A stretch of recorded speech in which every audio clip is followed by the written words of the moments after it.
రక్షకుడును మన ప్రభునైన యేసుక్రీస్తు నామంలో మీ అందరికీ హృదయపూర్వక వందనములు. ఈరోజు దేవుని వాగ్దానము సామెతల గ్రంథము 13వ అధ్యాయము 13వ వచనము. ఆజ్ఞను తిరస్కరించువాడు అందువలన శిక్ష నందును, ఆజ్ఞ విషయమై భయభక్తులు కలవాడు లాభము పొందును. హల్లెలూయా.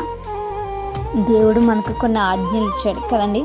మరి ఈ లోకంలో కూడా మనకు కొన్ని ఆజ్ఞలు ఉంటూ ఉంటాయి. అయితే మరి దేవుడు మనకి ఇచ్చినటువంటి ఆజ్ఞలు ఏవైతే ఉన్నాయో వాటికి మనం లోబడేటువంటి బిడ్డలము ఉండాలి. వాటిని అంగీకరించేటువంటి వారముగా మనం ఉండాలి. ఆ యొక్క ఆజ్ఞలను పాటించేటువంటి వారముగా ఉండాలి. ఒకవేళ ఆజ్ఞలు కనుక మనం తిరస్కరిస్తే, ఆజ్ఞలను కనుక మనము మరి వాటిని పాటించకపోతే మనం ఏం సంపాదించుకుంటామంటే శిక్షను సంపాదించుకుంటాం. ఆది తల్లిదండ్రులైనటువంటి అవ్వ ఆదాము కూడా మరి దేవుడు వారికి ఒక ఆజ్ఞనిచ్చాడు. ఏమిటది? పండు తినొద్దు అని. కానీ వారు ఆ యొక్క ఆజ్ఞను పాటించారంటే పాటించకుండా వారి ఆజ్ఞను తిరస్కరించి వారు ఏం చేశారు? ఆ పండును తిని ఉన్నారు. దానికి కారణంగా వారు ఏం సంపాదించుకున్నారు? శిక్ష వచ్చింది కదా వాళ్ళకి, మరణం అనేటువంటి శిక్ష వాళ్ళు పొందుకున్నారు. మరి ఎప్పుడైనా సరే దేవుడు మనకు ఆజ్ఞలు ఇచ్చాడు అని అంటే అవి మనం పాటించడానికి, వాటి వలన మనకి మేలు దాగి ఉంటుంది అనేటువంటి విషయం మనం జ్ఞాపకం చేసుకోవాలి. మనకి మేలు చేయడానికే దేవుడు కొన్ని ఆజ్ఞలు మనకు ఇస్తూ ఉంటాడు.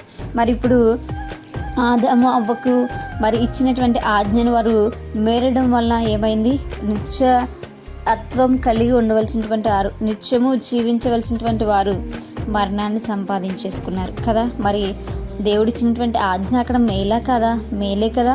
మరి తినకుండా ఉండుంటే వాళ్ళు నిత్యము జీవించేవారు కదా. అయితే మనము అజ్ఞానము చేత ఏం చేస్తూ ఉంటామంటే కొన్నిసార్లు దేవుడు ఇచ్చినటువంటి ఆజ్ఞను మనం తిరస్కరించేస్తూ ఉంటాం. మనం దాని నుంచి అప్పుడు శిక్షను పొందుకుంటాం. అయితే మనము ఆ విధంగా కాకుండా దేవుడిచ్చినటువంటి ఆజ్ఞను తిరస్కరించకుండా దేవుడిచ్చినటువంటి ఆజ్ఞలకు మనం భయపడాలి.